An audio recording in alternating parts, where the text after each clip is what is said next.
Okay, let's unpack this. We are diving into a chapter that is, well, unfortunately crucial, not just in surgery, but really across all of medicine. Trauma in children. Hmm. This deep dive is really tailor-made for those of you who need to master this topic, maybe for a big exam or, for immediate use right there on the trauma floor. Absolutely. We're pulling every key nugget directly from our core surgical source material, Bailey and Loves, to make sure we have a solid guideline-driven approach. Indeed. And it's a sobering fact, but essential, that trauma is still the leading cause of death in children over 1 year old. Right. And statistically, the mechanism, it's almost always blunt trauma. So our objective today is really to lock down that critical context defining pediatric trauma. Which is Why children are not just small adults. Their anatomy, their physiology, it demands different, sometimes quite counterintuitive, management decisions right from the start. That's it, isn't it? That concept. They are not small adults. That has to guide every single thing we do. Their tissues are more elastic, their organs aren't as well protected, and how they respond to losing blood. It can be spectacularly misleading. Completely. We need to be able to anticipate those unique injury patterns, the ones tied to their development, and spot those delayed signs of trouble that would be screamingly obvious in an adult. That's absolutely right. And when we talk about their response, we mean adjusting the whole standard ATLS, the Advanced Trauma Life Support approach. From the very start. From the very start, how we position their neck, how we read their blood pressure, the differences are fundamental. So let's begin right there with the primary survey and map out exactly where those crucial deviations happen. Okay, so every trauma patient, big or small, starts with that structured ABCDE framework. Control catastrophic bleeding, airway, breathing, circulation, disability, and exposure. That's the bedrock. But almost immediately, right at A airway and C spine, we hit these unique pediatric hurdles. We do. The immediate challenge is just basic neck positioning. Think about what we usually do in an adult resuscitation. Head tilt, chin lift, right? Extend the neck. Often, yes. Aiming to pull the tongue base forward, open up the airway. Yeah. But if you do that same maneuver in an infant or a small child, you risk causing the exact opposite effect. Wait, hang on. Overextension causes obstruction. That seems backward compared to adult training. How does that work mechanically? Well, a child's larynx is positioned higher up, more anteriorly, more towards the front. And their epiglottis, it's proportionally larger and floppier. Okay. So overextending the neck can literally kink the airway shut or push the soft trachea against the spine, immediate obstruction. Wow. So precision is everything. Paramount. For infants, you absolutely must maintain a strictly neutral position. No tilt, no extension. Neutral, got it. For older children, we aim for what's called the sniffing the morning air position. It's a slight, very subtle lift, just enough extension to align the airway axis properly, but without causing that dangerous occlusion. Okay, sniffing the morning air. That visual helps, and this need for delicate handling leads straight into C-spine protection, doesn't it? Which brings up SCIWORA. SCIWORA. Spinal cord injury. Without radiological abnormality. It's one of the most, frightening diagnoses in pediatric trauma. It sounds terrifying. You mean a devastating spinal cord injury? Paralysis, numbness, maybe transient, maybe permanent neurological deficits. But the x-rays look normal. No fracture, no dislocation? Exactly. The bones look perfectly fine on the radiograph. SCIWORA is the classic example of that skeletal elasticity in children. How is that even possible? We rely so heavily on x-rays to rule out bony injury. What's the structural reason for the spine acting like a rubber band? There are really 4 key anatomical factors working together here, specific to kids. First, their head is proportionally much heavier compared to their body mass than an adult's. Okay, bigger head. Second, their neck muscles, the cervical muscles, are weaker, less stabilization. Right. Third, and this is maybe the most crucial part, their spinal ligaments are significantly more elastic. They can stretch a lot, temporarily. More stretchy ligaments. And fourth, the facet joints, those little joints between the vertebrae. They're oriented more horizontally in children. In adults, they're more vertical and locked. The horizontal orientation allows for much greater slipping or distraction between the bones. Okay, so putting it all together. Under high energy, say, hyperextension like whiplash from a rear-end collision. Right.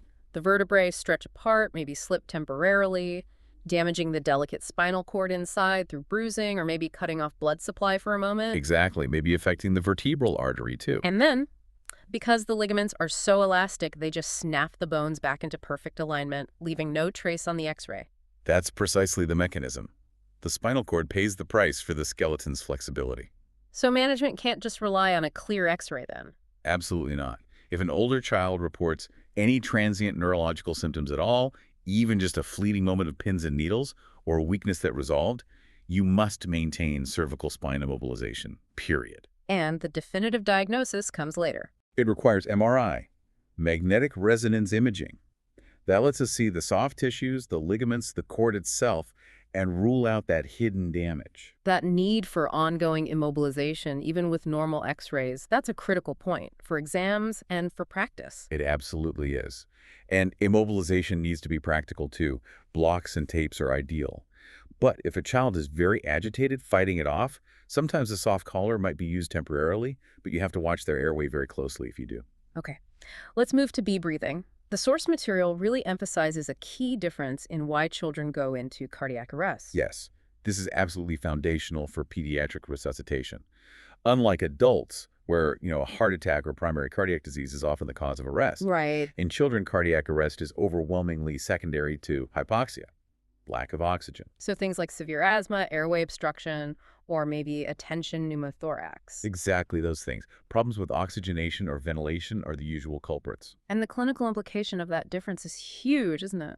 It changes the whole resuscitation focus. Yeah. It means if you can quickly find and fix the cause of the hypoxia, decompress that tension pneumo, open the airway, get good ventilation going, the heart rhythm often just comes back on its own. So it's less about complex cardiac drugs initially and more about fixing the breathing problem fast. Precisely. Rapid pulmonary and ventilatory management is key. Now for C, circulation. This is where, as you said, kids can be masters of physiological deception. We lean so heavily on blood pressure for shock, but in children, it fails us until it's almost too late. It's probably the most dangerous trap in pediatric trauma. Children have phenomenal physiological reserves. They clamp down, they vasoconstrict like crazy. Shunting blood away from skin, muscle. Exactly, shunting blood to the core. And they compensate by jacking up their heart rate dramatically so they can maintain a blood pressure that looks deceptively normal for a surprisingly long time, even while bleeding significantly internally. And what's the threshold? When does that compensation finally break? Hypotension, that classic red flag of shock. It only shows up comparatively late in children, typically only after they've lost a massive 20% of their total circulating blood volume. 20%. So if you're waiting for the BP to drop, You're already way behind the curve. The child is profoundly hypovolemic, they're becoming acidotic, they're just one step away from cardiovascular collapse. So if we can't trust the blood pressure early on, what are those subtle earlier signs we absolutely have to rely on? You have to be looking for signs of poor perfusion. Check the capillary refill time. Is it prolonged, more than 2 seconds? Okay. Is the heart rate climbing? And is it faster than you'd expect for the apparent injury? Tachycardia, yeah. And crucially, watch their mental status. Are they becoming irritable, lethargic, Yeah. less responsive than before? That's a huge Sure, sign, with status changes. right? Also, tracking hourly urine output is vital. If it starts dropping, that's an early sign that kiddies aren't being perfused well because the body is clamping down everywhere else. Yeah. You have to treat the clinical signs of shock, not wait for that number on the blood pressure cuff. Okay, treat the signs, not the number. Got it. Moving to D, disability. Neurological assessment obviously needs an age-adjusted GCS. The Glasgow Coma Scale, especially for kids who can't talk yet. That's standard, yes. Needs the pediatric version. And finally, exposure and environment. Sometimes feels like an afterthought, but in kids, it's critical. They're small, they lose heat fast. They really do. High surface area to volume ratio means they get cold incredibly quickly. And this isn't just about comfort, is it? This feeds directly into that lethal complication of trauma. Exactly. Rapid heat loss leads to hypothermia.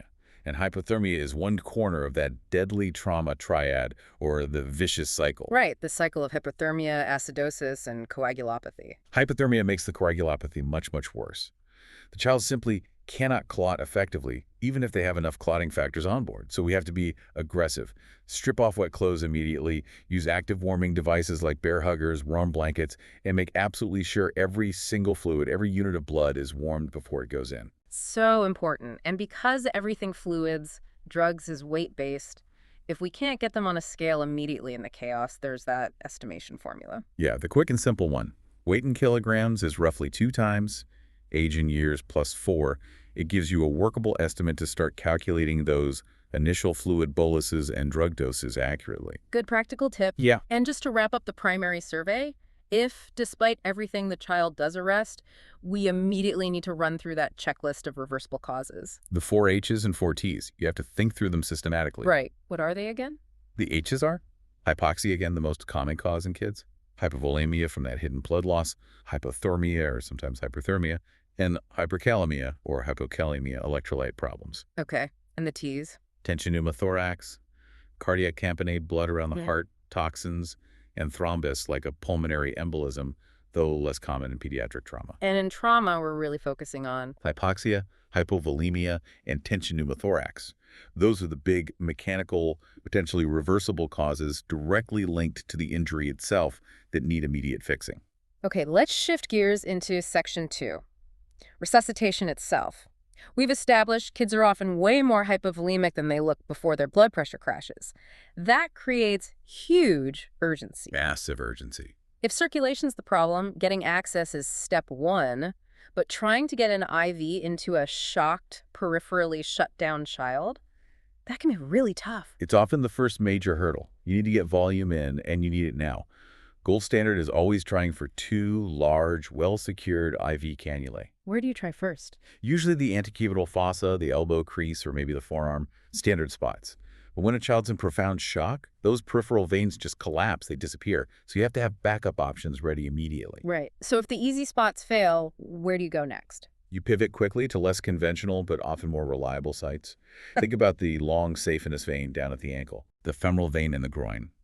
The external jugular vein in the neck, though, that can be tricky to secure.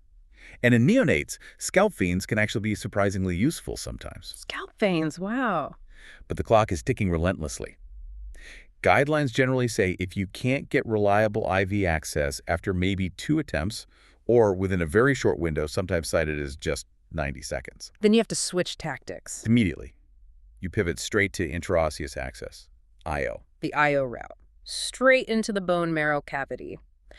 For anyone listening who doesn't place these routinely, can you quickly recap the preferred site and the main advantage? Sure. The IO needle gives you incredibly rapid, reliable access to the systemic circulation because the bone marrow cavity is essentially a non-collapsible vein. Okay. You can infuse almost anything through it, fluids, drugs, even blood products. And where do you usually put it? The most common and generally preferred site is the proximal tibia, the top of the shin bone.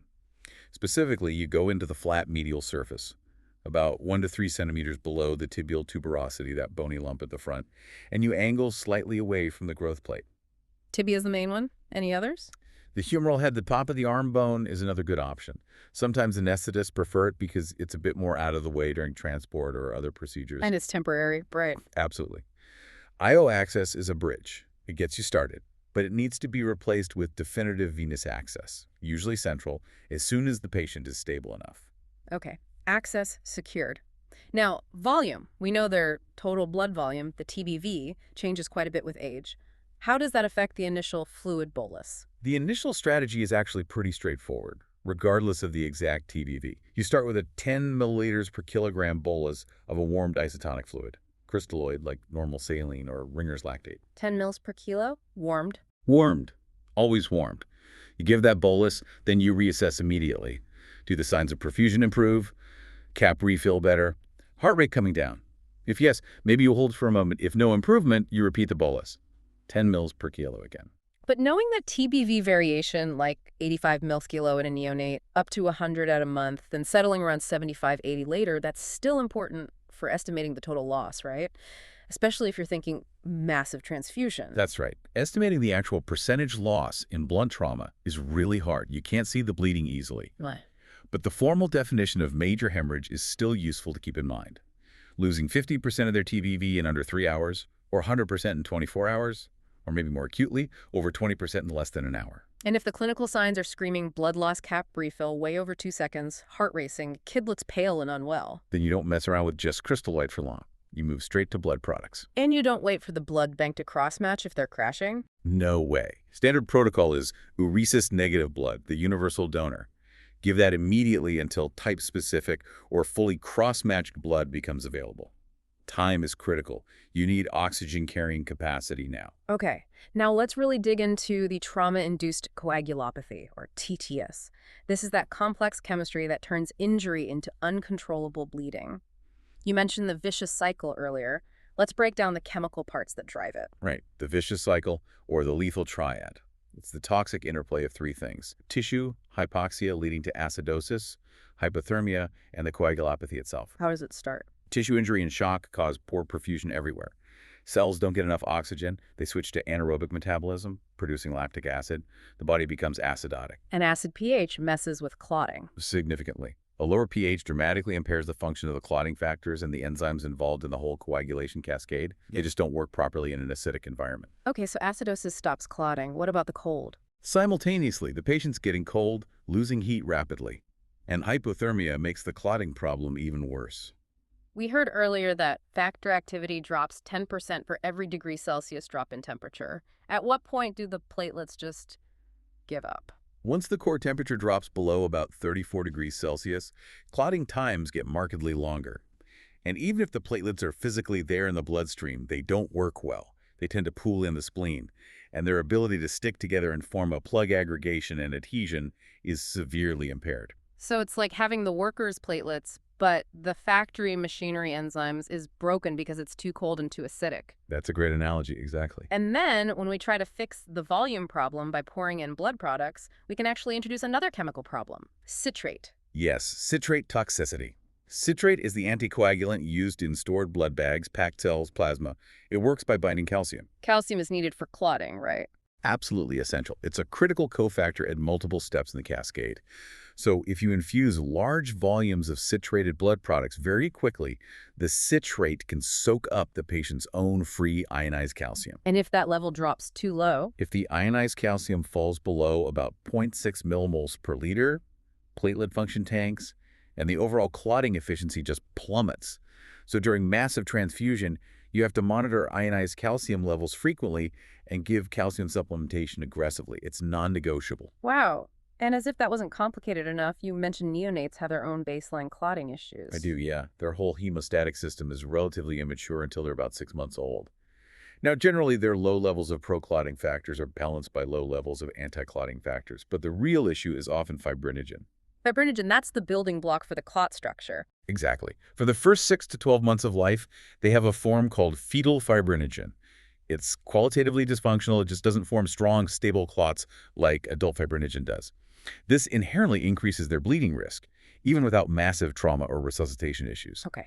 So given all these complexities, and knowing that maybe not every center has instant access to sophisticated tests like TEG or ROTEM to guide specific factor replacement in real time. Right. Thrombolithography isn't everywhere. We need those standard, empiric, massive transfusion ratios memorized. What are the starting doses we should aim for? The idea is to give back roughly what's being lost in a balanced way. So the standard empiric ratios are designed to deliver red cells, plasma for factors, and platelets together. The typical starting points are packed red blood cells, 20 millirel KR. Okay, 20 of packed cells. Fresh frozen plasma, FFP, also 20 millirel KR. That replaces the clotting factors. 20 of FFP. Platelets, 10 millirel KR. No, those platelets. And cryoprecipitate, 5 millirel KR. That's a concentrated source of fibrinogen, von Willebrand factor, and factor 8. 5 of cryo. Okay, 20, 10, 5. Got it. And what are the ultimate goals? The numbers we're aiming for that tell us we're winning the battle against this coagulopathy. We need specific targets. For oxygen delivery, keep hemoglobin above 80 grams per liter. HB80. For clot formation, platelets need to be above 75 times 10 to the 9 per liter. Platelets 75. For clot structure, fibrinogen needs to be above 1.5 grams per liter. Fibrinogen 1.5. And for factor function, the standard clotting test, ABTT, MPT, should be less than 1.5 times the normal midpoint value. That tells you the cascade is working reasonably efficiently. APT-TPT 1.5 times normal. Okay. We also have to mention tranexamic acid, TXA, the antifibrinolytic. When does that come in? TXA is crucial for stabilizing clots that do form, preventing them from breaking down too early. It's indicated if the patient has major hemorrhage and the injury happened within the last 3 hours. Outside that window, the benefit is less clear or potentially harmful. And the dosing is specific. Very specific. It's a slow bolus first, 15 milligrams per kilogram, followed immediately by a continuous infusion over 8 hours, also dosed at 15 milligrams per kilogram for the total infusion dose. So 15 milligrams of Brulus, then 15 milligrams infused over 8 hours. Got it. Lastly, in this section, something often overlooked, the metabolic side, especially glucose. Yeah, this gets missed in the chaos sometimes. Children, especially infants, don't mobilize their glycogen stores, their sugar reserves as efficiently as adults do. So in major stress, like trauma. They are highly susceptible to hypoglycemia, low blood sugar, especially if they're being kept nil by mouth, NBM. And low sugar makes everything worse. It certainly confuses the neurological picture, makes their GCS unreliable, and just generally impairs cellular function. So you absolutely have to monitor blood sugar diligently in any significantly injured child. Check it frequently. Good point. And just quickly on tubes for monitoring NG, tube, catheter. Yeah, standard procedure for major trauma needing ventilation, or if unconscious, is a nasogastric NG tube to decompress the stomach, and a urinary catheter to monitor output. But there's that caveat about the NG tube. Right. If you suspect a basal skull fracture, particularly involving the front of the skull base, you absolutely must use an orogastric OG tube instead. Pass it through the mouth. Why? Because there's a risk, albeit small, that an NG tube could potentially pass through the fracture site and end up inside the cranial cavity. So mouth, not nose, if basal fracture is suspected. Okay. And we'll come back to the catheter caveat later when we talk urethral injuries. Exactly. All right, so the child's stabilized, resuscitation's ongoing, maybe the vicious cycle is being broken. Now we pivot to looking closer at the actual injuries. Section 3. Specific organ vulnerabilities. We mentioned earlier the injury severity score, the ISS, acts differently in kids. Yeah, it does. The ISS is calculated based on the severity of injuries in different body regions. In adults, we know an ISS over 15 is a strong predictor of mortality. Right. But in children, isolated severe injuries are much more common. You might see a devastating isolated head injury or a really complex fracture of just one limb. True multi-system trauma, hitting multiple regions severely, only happens in maybe 10% of severely injured kids. So a single really bad injury might not push the ISS score that high, but could still be lethal. Precisely. Because of this tendency towards isolated injuries, children generally need a much higher ISS score, typically quoted as greater than 25, to carry the same predictive weight for mortality as an ISS of 15 does in an adult. So manage the specific injury's severity, don't just rely on the global score. Exactly right. Okay, starting at the top, head injuries. Infants have the open fontanelle, the soft spot. How does that affect assessment? Well, the fontanelle complicates things a bit. A bulging fontanelle is, of course, a classic sign of raised intracranial pressure. Sure. But a subtle but important finding is that a sunken or depressed fontanelle in a trauma setting often points towards significant hypovolemia. It ties back to that difficulty assessing volume status. Ah, okay. Sunken fontanelle could mean shock. It could. And you also have to be careful on palpation not to mistake the normal edges of the open fontanelle for a skull fracture. Right. Moving down to the chest, this is another area where that pediatric compliance can be deceptive. The flexible rib cage. Yeah, that possibility is definitely a double-edged sword. The good news, a small child is less likely to break multiple ribs and develop a flail chest segment, which avoids some immediate pain and breathing problems. Okay. But the bad news. The bad news is that the compliant chest wall doesn't absorb the impact energy well. So the massive kinetic energy from blunt trauma gets transmitted directly inwards, straight to the delicate structures underneath the lungs, the heart, the major vessels and airways in the mediastinum. Meaning you can get serious internal damage without obvious external signs. Exactly.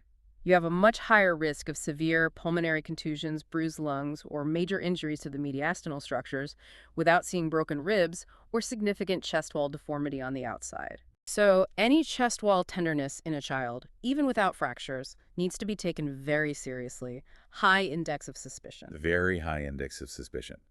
And regarding immediate life threats in the chest, if you diagnose a tension, pneumothorax clinically. Meaning the child suddenly gets hypoxic, breath sounds are gone on one side, maybe their blood pressure tanks. Correct. If you make that clinical diagnosis, you do not wait for a chest x-ray to confirm it. That delay is inappropriate and dangerous. Yeah. You proceed immediately with needle thoracocentesis, needle decompression, followed by placing a formal chest drain. Act on the clinical signs. Okay. The source material also mentions that extreme procedure for critical penetrating chest injuries, the emergency clamshell thoracotomy. When would that even be considered in a child? Look, this is a procedure of absolute last resort. It's a desperate rescue maneuver for a patient who is literally dying in front of you. Okay. The strict indication is for a penetrating chest injury where the patient had a witnessed cardiac arrest within the last 15 minutes. Any longer than that, the chances of success are virtually zero. And the goal isn't pretty surgery. Not at all. The goal is purely survival. It's about getting into the chest immediately to allow internal cardiac massage, find and hopefully temporarily control catastrophic bleeding, and maybe clamp the aorta. It's not about definitive anatomical repair at this stage. Can you walk us through the clamshell part? What's the incision and how do you get control inside? Sure. The clamshell name comes from the incision. It goes bilaterally across the chest, usually in the fifth intercostal space, connecting across the front. Right across the whole chest. Yes.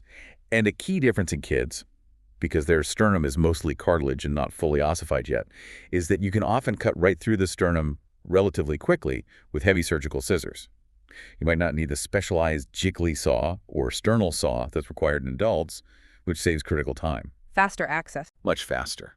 Once you're in, you open the pericardium, the sac around the heart, evacuate any blood clot causing tamponade. If there's a hole in the heart bleeding, you can try to quickly oversew it, put stitches in it, being incredibly careful to avoid hitting the coronary arteries. And if the lung is bleeding massively? Two main temporary control maneuvers.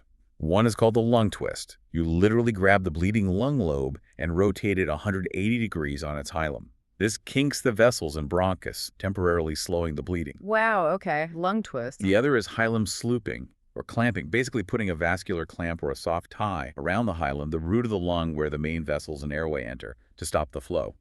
Again, temporary control. And the final big advantage of having the chest open like that? It gives you direct access to the descending aorta just above the diaphragm. You can physically compress it with your hand or an instrument. Why is that so important? Two reasons. It temporarily slows down any bleeding happening below the diaphragm in the abdomen or pelvis, and perhaps more importantly, it helps redirect the limited blood volume the patient has towards the heart and brain, aiding coronary and cerebral perfusion while you're trying to get volume back in and restart the heart. It buys precious time. Okay. Moving down to the abdomen. The vulnerability here, you said, is linked to that compliant rib cage again. Exactly. The ribs just don't cover the liver and spleen as effectively in children. These organs sit relatively lower or are just bigger proportionally, leaving them much more exposed to injury from blunt force applied to the upper abdomen or lower chest. They are the primary targets. Making them the most commonly injured organs in blunt trauma. By far. Liver and spleen injuries account for the vast majority. And again, signs can be subtle. Any tenderness, guarding, or distension in a child's abdomen after trauma absolutely requires investigation, usually with cross-sectional imaging like a CT scan. You mentioned earlier that if you have catastrophic abdominal bleeding, sometimes controlling the aorta from the chest might be better? Yes, it's a specific damage control scenario. If you're doing a laparotomy and abdominal exploration and you encounter absolutely torrential bleeding, maybe from deep in the retroperitoneum or high up near the liver, getting control of the aorta above the bleeding site from within the abdomen can be incredibly difficult and time-consuming.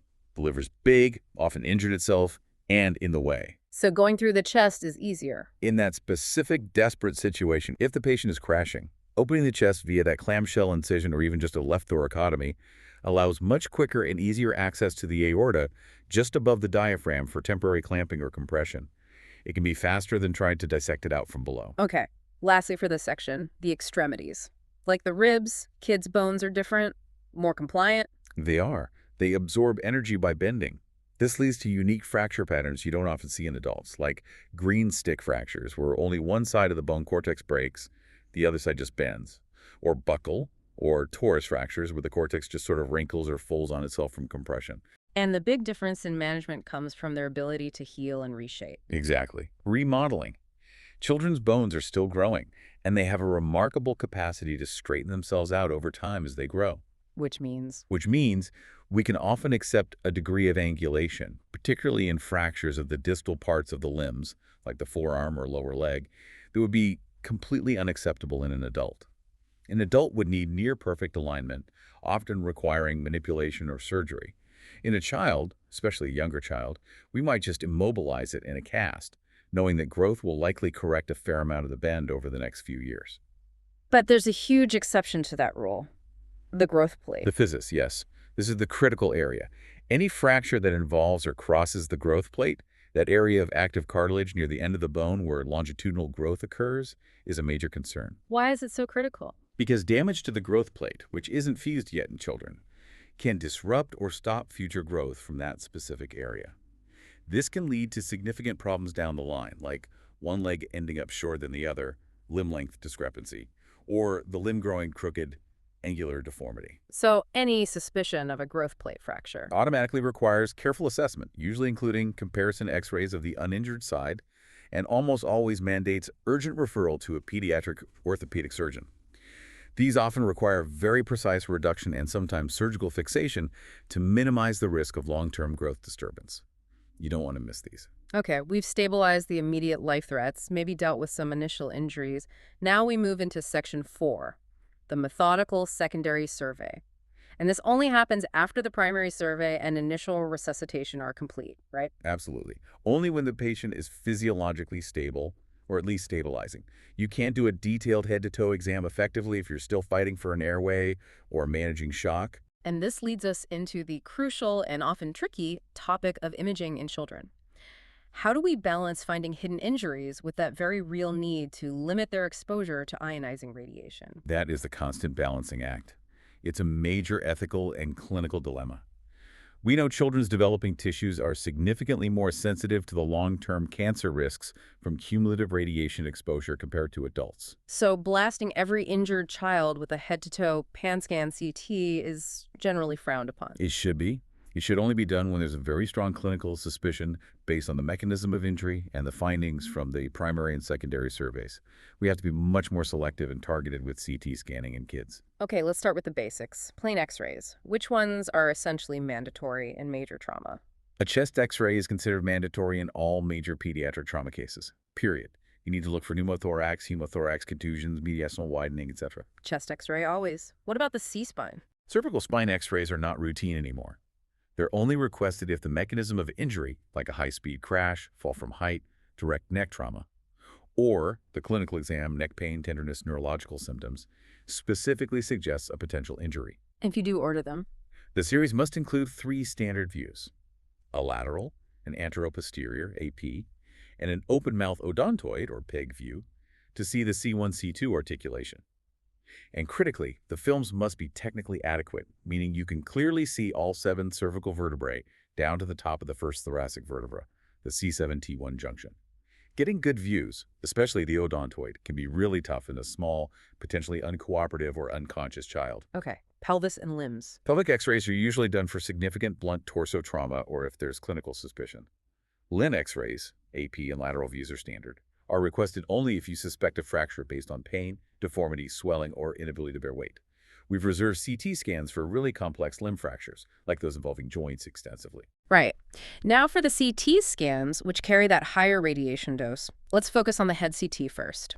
There are very specific time-sensitive rules based on the GCS score. This feels like really important stuff to have locked down. Absolutely critical protocol detail. The timing is non-negotiable. If the child's initial Glasgow Coma Scale score at assessment is less than 14, GCS 14 on arrival? the head CT scan must be performed within 1 hour of arrival or assessment. Within 1 hour, okay. If the GCS score is less than 15 at any point after the injury occurred, even if it's 15 initially, GCS 15 post-injury. the head CT must be done within 2 hours of the injury. Within 2 hours of injury time. Got it. Why the strict timing? It's all about detecting rapidly evolving, life-threatening intracranial injuries, especially things like epidural or subdural hematomas that might require urgent neurosurgical intervention. Time is brain. Okay. Beyond just the GCS number, what other clinical signs mandate getting that head CT, even if the GCS is technically 15? Several key things. Any physical sign suggesting a serious skull fracture if you can see or feel a depressed fracture, if there's an open skull fracture or signs of a basal skull fracture, like battle sign behind the ear, raccoon eyes, CSF-like from the nose or ear. Physical signs of fracture. In an infant, a tense, bulging fontanelle is a clear indication. Neurologically, any abnormal pupil response, any evidence of posturing, decorticate or decerebrate, or any focal neurological deficit like weakness on one side. Neurodeficits or pupil changes. And importantly, any concern whatsoever about non-accidental injury automatically triggers the need for a head CT to look for things like subdural hemorrhages, which are sadly common in abuse. NAI concern mandates CT. Okay, what about the kid who seems okay now, but the history is worrying, like they were knocked out or vomited? Yes, there's the observation rule, sometimes called the rule of 3. A head CT is needed if the child has had 3 or more distinct episodes of vomiting since the injury. 3 vomits. Or if there was a witness loss of consciousness that lasted longer than 5 minutes. LSC 5 minutes. Or if they have ongoing amnesia relating to events before or after the injury that's lasted longer than 5 minutes. Amnesia 5 minutes. Right. Those suggest a more significant brain insult, even if they look okay now. Exactly. Needs imaging. Okay, let's move down to abdominal and pelvic CT scans. Again, we're trying to be selective. What are the main abdominal signs that push you towards getting a CT? The key clinical red flags are things you find on examination. Significant bruising on the abdominal wall, like a seatbelt sign. Tenderness when you palpate. Abdominal distension or swelling, or signs of peritonitis. Rigidity, rebound tenderness. Okay, exam findings. Also, objective signs like visible blood coming from the rectum or finding blood when you aspirate the nasogastric tube. Those strongly suggest internal injury, either solid organ or bowel perforation. Blood from either end. Got it. And there are some lab values mentioned as relative indications, AST, amylase, hematuria. What do those tell us? They act as useful biochemical markers or surrogates for potential organ damage. An aspartate aminotransferase, or AST level greater than 200 units per liter, is quite sensitive for liver injury. AST 200 suggests liver. An amylase level greater than 100 units per liter raises suspicion for pancreatic injury, often seen after those handlebar-type crush injuries. Amylase 100 suggests pancreas. And microhematuria, which is defined as finding more than 5 red blood cells per high-power field on urine microscopy. 5 RBCs in urine. That's a relative indication to image the urinary tract more closely, suggesting possible kidney, ureter, or bladder injury. It doesn't automatically mean CT, but it lowers your threshold. Okay. And when we do decide to get an abdominal pelvic CT, there's a specific protocol mentioned to minimize radiation. Yes, the ideal is often described as a single-volume dual contrast technique. Single volume means trying to get all the necessary images in one pass of the scanner. Dual contrast means using both oral or rectal contrast to outline the bowel and intravenous contrast to highlight the solid organs and blood vessels. Why dual contrast? It gives you the most information about both potential bowel injuries and solid organ injuries simultaneously. This approach, sometimes called the Camped Bastion or Afghan protocol because it was refined in military trauma settings, aims to maximize diagnostic yield while minimizing the number of scan acquisitions and thus the radiation dose. Makes sense. Now, you mentioned earlier one imaging modality that's specifically not recommended in children for abdominal trauma. That's the fast-scan-focused abdominal sonography for trauma. Why not? It's so common in adults. It's explicitly discouraged in most pediatric trauma guidelines. The reason is that it's just proven to be much less reliable and much harder to interpret accurately in children compared to adults. It misses injuries, particularly solid organ injuries without massive free fluid too often. Clinical assessment and selective CT remain the standard for pediatric abdominal trauma. Don't rely on FAST. Okay, FAST is out for kids. Let's touch on those classic recognizable injury patterns that scream a specific mechanism, starting with the lap belt injury. Right. This typically happens in a car crash when a child is wearing only a lap belt, or the belt is positioned too high over the abdomen instead of low across the pelvis. And the mechanism. In a sudden deceleration, the body jackknives forward over the belt. This forced hyperflexion violently compresses whatever is underneath the belt, usually the small bowel and its mesentery, or sometimes the bladder directly against the solid lumbar spine behind it. Ouch. And the danger isn't just immediate perforation. That's the key thing. While instant rupture can happen, the more insidious risk is from the crush injury itself. It causes bruising and ischemia, lack of blood flow, to the bowel wall or mesentery. This damaged tissue can then fail and perforate or rupture delayed, sometimes up to 72 hours after the initial injury. Delayed perforation risk. Needs observation. Absolutely. And you also have to look closely for associated lumbar spine fractures, often chance fractures, which are common with this mechanism. In really small children, the belt might sit high enough to compress and injure the pancreas too. Okay. Handlebar injury next, also very specific. Yeah, this is usually from a child falling off a bike or scooter directly onto the end of the handlebar. What gets crushed? The focused impact crushes the structures lying directly over the spine in the upper abdomen. That's typically the pancreas again, or the duodenum, the first part of the small intestine, which is fixed retroperitoneally, or the small bowel mesentery right near there. And the risks? Similar risks: direct pancreatic injury, duodenal hematoma, a big bruise in the wall of the duodenum, which can swell up and cause a blockage, preventing the stomach from emptying. And again, that risk of delayed perforation of the bruised bowel wall. These kids definitely need admission and observation. And there's an NAI flag here, too. Yes, critically. If you see a handlebar-type injury pattern in a child under the age of 3, that should raise a very strong suspicion for non-accidental injury. It's an unusual mechanism for a non-ambulant or barely ambulant toddler. Good point. Lastly, the straddle injury. This is usually from a fall where the child lands astride onto a hard object like the bar on a climbing frame, the side of a bathtub, a fence. And the injury is where? The impact is directly to the perineum, the area between the legs. This mechanism strongly suggests potential injury to the underlying structures there, specifically the urethra, the tube from the bladder, or in girls, the vagina. Requires a very careful genital examination. Okay. Which brings us, unfortunately but necessarily, to the topic of non-accidental injury, NAI. This is where the team really has to put on detective hats, looking at the story, the injuries, the child's age. It is. NAI, or child abuse, has to be considered in any injured child, but especially when the history given by the caregivers just doesn't seem to fit the injuries you're seeing, or the mechanism sounds bizarre, or the timing is vague or changes, or the injury pattern is unusual for a child of that particular developmental stage. What are the most common presentations of NAI that end up in the trauma bay? Statistically, the highest risk injuries that should trigger immediate suspicion are fractures, especially certain types like rib fractures, metaphyseal corner fractures, abdominal injuries like those duodenal hematomas or liver lacs without a clear history, and intracranial hemorrhages, particularly subdural hematomas.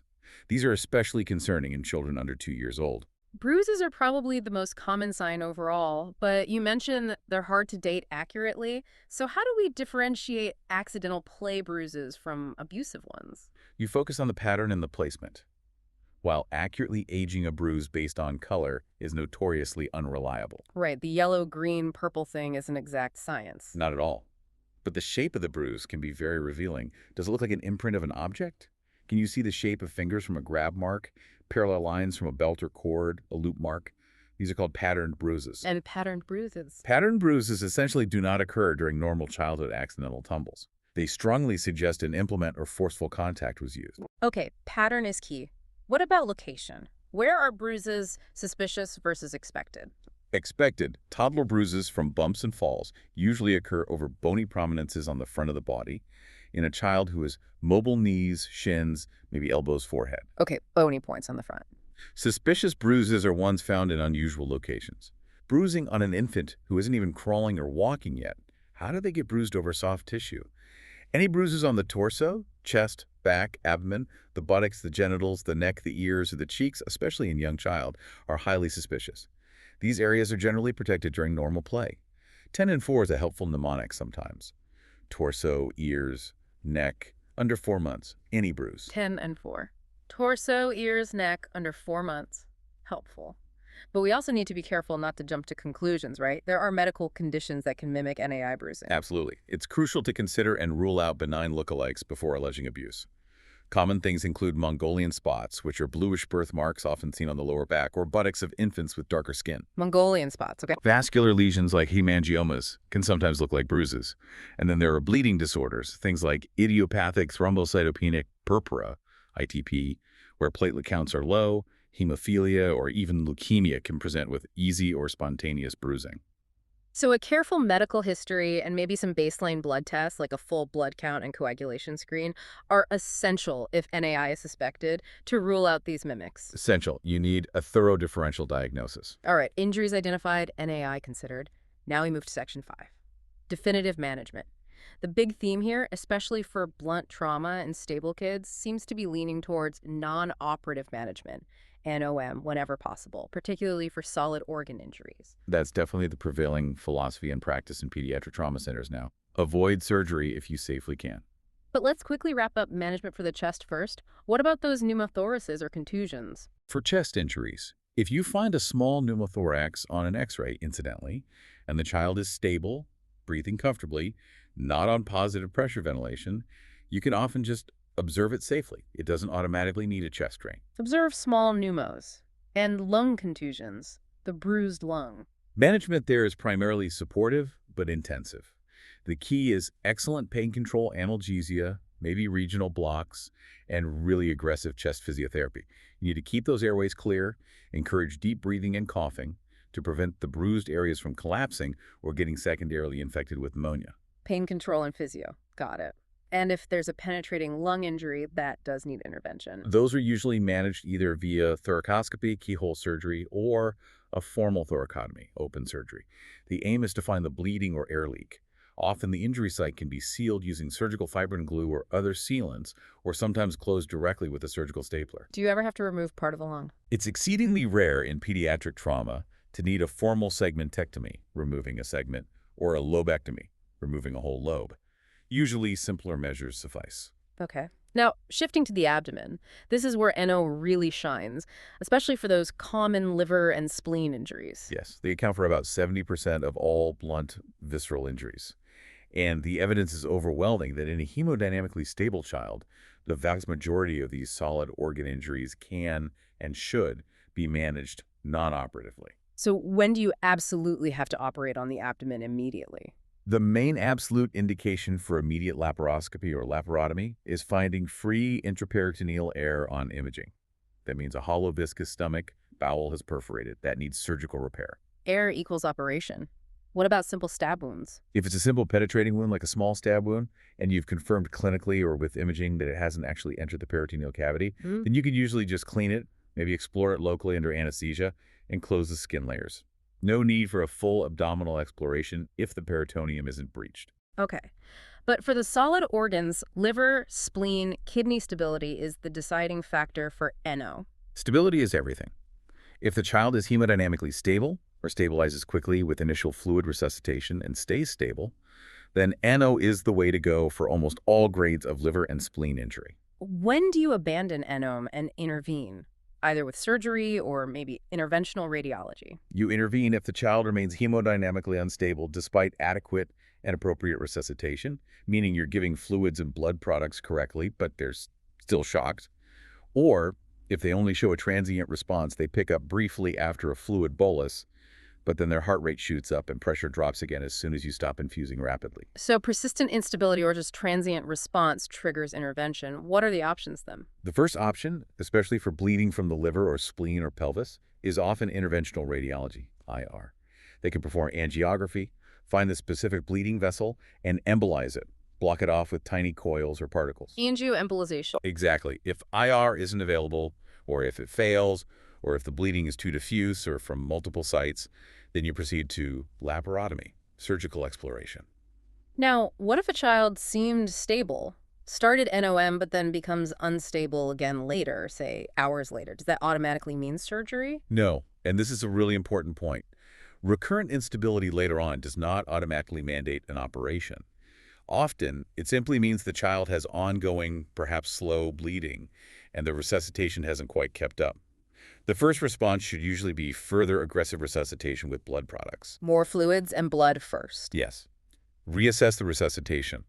Only if they fail to stabilize despite maximizing the fluid and blood product replacement would you then reconsider IR or surgery. Don't rush to operate just because they dip again. Make sure the tank is full first. Okay.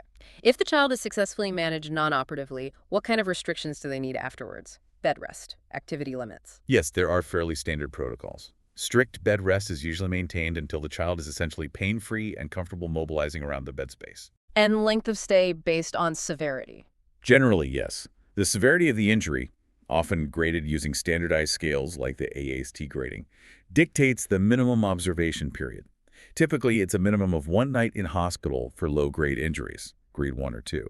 For higher-grade injuries, grade 3, 4, V, it's usually a minimum of 2 nights, often longer depending on clinical progress. Then longer-term activity restrictions, especially for the bad ones. For the high-grade injuries, particularly grade 4 and V spleen or liver injuries, there's a significant risk of re-bleeding if they suffer another impact too soon. So the standard recommendation is to restrict high-impact activities and all contact sports for at least 6 weeks to allow for solid healing. 6 weeks off sports for severe injuries. Got it. We also need to warn families about that risk of delayed hemorrhage, right? Absolutely critical discharge counseling point.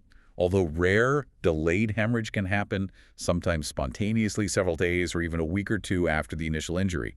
The theory is it might occur when the initial hematoma breaks down in what's called a hyperosmolar environment, potentially disrupting the temporary clot. So they need clear instructions. Crystal clear return immediately instructions if the child becomes pale, unwell, develops new or worsening abdominal pain, dizziness, or any other concerning symptoms after going home. They need to know it's a possibility. Okay. Let's quickly run through specifics for the main solid organs mentioned. Spleen first, there was something about pseudoaneurysms. Yes, the spleen has this unique delayed risk of forming a pseudoaneurysm. This is basically a contained rupture of a small artery within the splenic tissue. It's walled off by hematoma initially, but it carries a risk of sudden, potentially massive rupture days or weeks later. And the risk isn't related to how bad the initial injury looked. That's the key point. The risk of developing a pseudoaneurysm seems to be unrelated to the AST grade of the initial splenic injury. Even seemingly minor grade Verser II injuries can develop one. Because of this unpredictable risk, follow-up imaging, usually with an ultrasound, is often recommended a week or two after discharge, specifically to screen for pseudoaneurysms after non-operative management of splenic trauma. Okay, follow-up ultrasound for spleen. Liver next. The notes mention Kuno segments. Yeah, that's just referring to the complex functional anatomy of the liver, which is divided into 8 independent segments based on blood supply and biliary drainage. It's important for surgeons planning resections. In trauma, besides controlling hemorrhage, the main specific complication we worry about with liver injuries is a bile leak. Bile leaks. Are they common? They're relatively rare, actually. And when they do occur, they often resolve on their own or with simple percutaneous drainage guided by imaging. It's uncommon to need major surgical repair just for a bile leak. But if complex biliary reconstruction is needed, that's highly specialized work requiring consultation with a dedicated pediatric liver surgeon. Major liver resection, hepatectomy for trauma is very rare in kids. Okay. Pancreas, we know it gets crushed by handlebars. What's the long-term risk? The main delayed complication of pancreatic trauma is the formation of a pancreatic pseudocyst. This is a collection of inflammatory fluid and pancreatic enzymes that gets walled off. If it becomes large or symptomatic, it often requires drainage, typically done endoscopically by creating a connection into the stomach or duodenum. And managing the initial injury. It depends on where the pancreas is injured. If it's a laceration in the distal part, the tail, some centers actually advocate for early surgery, a distal pancreatectomy, removing the tail, rather than prolonged NOM, to potentially shorten hospital stay and avoid pseudocyst formation. For injuries involving the main pancreatic duct more proximally, near the head, management is more complex, sometimes involving endoscopic stenting in older children, if feasible. Okay. Kidneys next. Long-term concern after severe renal trauma. The main long-term sequela to monitor after significant kidney injury is the development of hypertension, high blood pressure. It can sometimes develop months or even years later. So blood pressure checks are important follow-up. Yes, and particularly for the most severe injuries, grade 4 or V, or if hypertension does develop, a nuclear medicine scan called a DMSA scan is often done later on. It assesses the differential function, how much work each kidney is doing, and shows the extent of any permanent scarring in the injured kidney parenchyma. DMSA for function after severe injury or hypertension. Got it. Duodenum, we talk about that hematoma risk and delayed perforation. How do you monitor for that? Right, that duodenal hematoma, especially if it's retroperitoneal, carries that nagging risk of the bowel wall dying off late. So if a child being managed non-operatively for suspected duodenal injury isn't progressing as expected, they keep vomiting, can't tolerate feeds, develop new pain or fever, you absolutely need repeat imaging. What kind of imaging? Either a repeat abdominal CT scan, looking specifically for free air or fluid collections, or often an upper gastrointestinal UGI contrast study. They drink contrast, and you watch it pass through the duodenum on X-ray to look for leaks or ongoing obstruction. Don't just wait if they aren't getting better. Okay, repeat CT or contrast study if recovery stalls. Yeah. And just to recap the bowel injury mechanisms quickly, there were 3. Yeah, broadly, 3 ways the bowel can perforate after blunt trauma. 1, instantaneous blowout from a sudden massive pressure rise inside a trapped loop of bowel. Okay, instant failure. 2, delayed failure up to 72 hours later from that direct crush injury mechanism we see with lap belts, where the tissue dies slowly. Delayed crush injury failure. And 3, ischemia. The mesenteric blood vessels supplying a segment of bowel get torn or thrombosed by the trauma, and that segment of bowel dies from lack of blood flow, leading to perforation later. Mesenteric injury causing ischemia. Right. Lastly, the urethral injury. Usually from straddle injuries or pelvic fractures. Sign is blood at the tip of the penis. Medeltis. What's the absolute do not do here? The absolute contraindication is attempting to pass a standard urethral Foley catheter. Why not? Don't we need to monitor urine output? Yes, but trying to force a catheter past a potential urethral tear can easily convert a partial tear into a complete disruption, making the subsequent surgical repair much more difficult and potentially causing long-term strictures. So if you see blood at the meatus or suspect urethral injury, You stop. Do not attempt urethral catheterization. The patient needs bladder drainage, but it must be done via a suprapubic catheter 1 inserted directly into the bladder through the lower abdominal wall, completely bypassing the urethra. This requires surgical placement, usually by a urologist or trauma surgeon. Critical point to remember. okay, we've spent a lot of time on non-operative management, which is great when it works, but sometimes, despite everything maximal resuscitation, blood products the child just keep spiraling down. They're cold, acidotic, can't clot, entering that lethal triad. This is where the concept of damage control surgery, DCS, comes in. Exactly. DCS is a fundamental shift in surgical philosophy for the patient who is truly physiologically overwhelmed. You abandon the goal of definitive anatomical repair in the first operation. The priority changes completely. The only priority in DCS is to restore physiology, break that vicious cycle of hypothermia, acidosis, and coagulopathy. You do the absolute minimum surgery necessary to stop them from dying right now, and then you get them out of the cold OR and to the ICU for aggressive warming and physiological correction. Definitive surgery waits until they're stable. Trying to do a complex multi-hour operation on a child who's freezing, acidotic, and bleeding everywhere is just... It's futile and often fatal. You have Yeah. to prioritize physiology over anatomy in that critical initial phase. So DCS is typically thought of as a 3-stage sequence. What's the goal of that first, very short operation? Stage 1, the damage control operation itself. The immediate mission is strictly twofold: control major hemorrhage and limit gross contamination, like from a bowel injury. That's it. No complex reconstructions, no bowel anastomosis. Get in, stop the bleeding, control the spillage, get out fast. And stage 1, stop bleeding, stop contamination. Then stage 2. Stage 2 happens in the intensive care unit. There's all about physiological correction, aggressive rewarming, correcting the metabolic acidosis, maybe with bicarbonate, optimizing ventilation and oxygen delivery, restoring perfusion, and actively correcting the coagulopathy with ongoing blood products guided by lab tests or tegrotem if available. Stage 2, fix the physiology in ICU. And only then stage 3. Stage 3 is the definitive repair.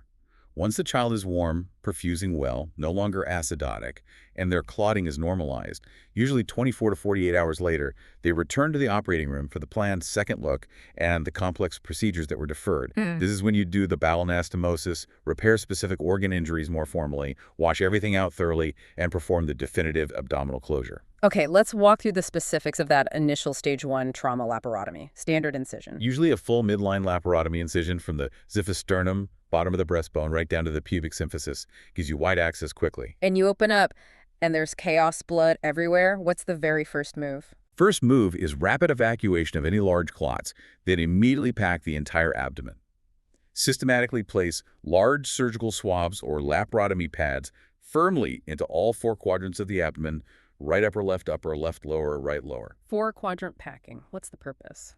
To provide tamponade direct pressure against bleeding surfaces throughout the abdomen, trying to slow down diffuse venous or solid organ bleeding. You hold pressure there for a few minutes while the anesthesia team catches up on volume replacement. What if that initial packing doesn't control the bleeding, if it's still pouring out? If bleeding continues briskly despite firm packing, it usually suggests a major arterial source that needs more direct control. You might need to apply even more pack strategically, or use manual pressure directly on the bleeding point if you can identify it, or, as we discussed, potentially gain control of the aorta higher up, either in the abdomen or via the chest. Okay. Assuming the packing does slow things down and volume is being replaced, how do you then find the actual source without unleashing the bleeding all over again? You do it systematically and carefully. Once the patient is relatively stable, you remove the packs from 1 quadrant at a time. 1 quadrant at a time. Yes. You remove the packs from, say, the right upper quadrant. You quickly identify any ongoing bleeding source there, maybe the liver. You then achieve control, maybe by direct suture, maybe by cautery, maybe by specific ligation of a vessel. If it's a shattered, unsalvageable organ like the spleen, you might perform a splenectomy quickly. Or, if control is difficult and the patient is still unstable, You might simply repack that quadrant firmly and move on, deferring definitive management. Then you move to the next quadrant. Systematic exploration and control, or repacking if needed. What about contamination from bowel injuries? You said no complex repairs in DCS. Absolutely not. Primary bowel anastomosis, sewing the ends back together, is contraindicated in the initial damage control setting. The tissues are swollen, poorly perfused, the patient is cold and coagulopathic, and anastomosis done under those conditions is almost guaranteed to leak. So what do you do with holes in the bowel? For simple, small injuries, you might do a quick, single-layer continuous suture repair just to close the hole temporarily. But for multiple perforations or large defects, or if you have to resect a segment of dead bowel, you use the clip and drop technique. Clip and drop. You resect the damaged segment, then you securely close off the two open ends of the remaining bowel, usually with a surgical stapler, or sometimes by tying them off tightly with sutures. You then simply leave those closed off ends safely inside the abdomen. You drop them back in. No attempt is made to join them at this stage. The continuity will be restored at the definitive stage 3 operation. Staple or tie the ends, leave them separate. Got it. And then before rushing to the ICU, how do you close the abdomen? Or do you? You generally do not close the abdominal fascia primarily in DCS. The bowel is often very swollen, edematous from the injury and the massive fluid resuscitation, and closing under tension would cause abdominal compartment syndrome, which is lethal. So you leave it open. Yes, the abdomen is typically left open but covered temporarily. There are various temporary abdominal closure techniques. It might involve placing a plastic sheet or sterile bag over the bowel, a Bocata bag, or using a more sophisticated vacuum-assisted closure VAC system with sponges and suction. This allows drainage, prevents herniation, and accommodates swelling while allowing easy reentry for the planned second-look surgery. Then straight to the ICU for warming and physiological rescue. The goal is minimal time in the OR, maximum time correcting physiology. Hashtag outro. So, to try and bring all of this complex information together, I think we've established that truly mastering pediatric trauma isn't just about knowing the standard ATLS protocols. It's about having a deep understanding of exactly where and why pediatric physiology deviates. It's about recognizing those crucial moments where a child's body might actively mislead you into a false sense of security. Yeah, let's quickly hammer home those absolute core takeaways one last time for everyone listening. First, those critical primary survey differences. That neutral neck position is vital, the ever-present risk of SCIWORA demanding immobilization even with clear x-rays, and that catastrophic, dangerously late presentation of hypotension only after 20% volume loss. Absolutely. Second, resuscitation mastery demands knowing when and how to use intraosseous access, usually the proximal tibia, if IV attempts fail quickly. And it demands immediate, aggressive management of that trauma vicious cycle, always using warm fluids and blood products, and sticking to those empiric massive transfusion ratios and coagulation targets we discussed. And remembering that citrate binds calcium, watch the ionized calcium. Right. Third, remember that anatomical compliance in kids means you need a very high index of suspicion for serious underlying organ damage, like lung contusions or liver and spleen lacs, even if the outside looks okay. But for stable patients, the overwhelming preference is non-operative management, especially for liver and spleen, which make up that huge 70% chunk of blunt visceral injuries. Fourth, diagnostic imaging needs precision. Remember those time-sensitive GCS thresholds for ordering a head CT and the clinical and lab criteria that guide selective abdominal CT used to minimize radiation. And fast scans, not helpful in kids. Okay. And finally, fifth, when, despite everything, the patient remains unstable and the vicious cycle is winning, damage control surgery becomes the absolute priority. Physiology first, definitive anatomy later. Control the hemorrhage, control the contamination, get them to ICU to fix the physiology before attempting complex repairs. Exactly. Hopefully you now have a much clearer mental map of the key protocols, the critical timeframes, those unique injury mechanics, and the management principles needed to revise and confidently manage pediatric trauma based on this source material. And that leads us perfectly into our final thought for you to mull over after this deep dive. We know blunt trauma is overwhelmingly the main cause of severe injury in kids. We also know we absolutely have to limit their exposure to ionizing radiation from CT scans, especially avoiding repeated scans. So the question is, how might future technologies, maybe advances in point-of-care ultrasound or other non-radiation-based imaging, evolve to help us minimize the need for CT while still allowing us to rapidly and accurately assess for those specific, sometimes subtle injury patterns we've discussed today, like the delayed risks from a lap belt or a handlebar injury? That's a huge challenge and a really important goal for the future of pediatric trauma care. Something to think about.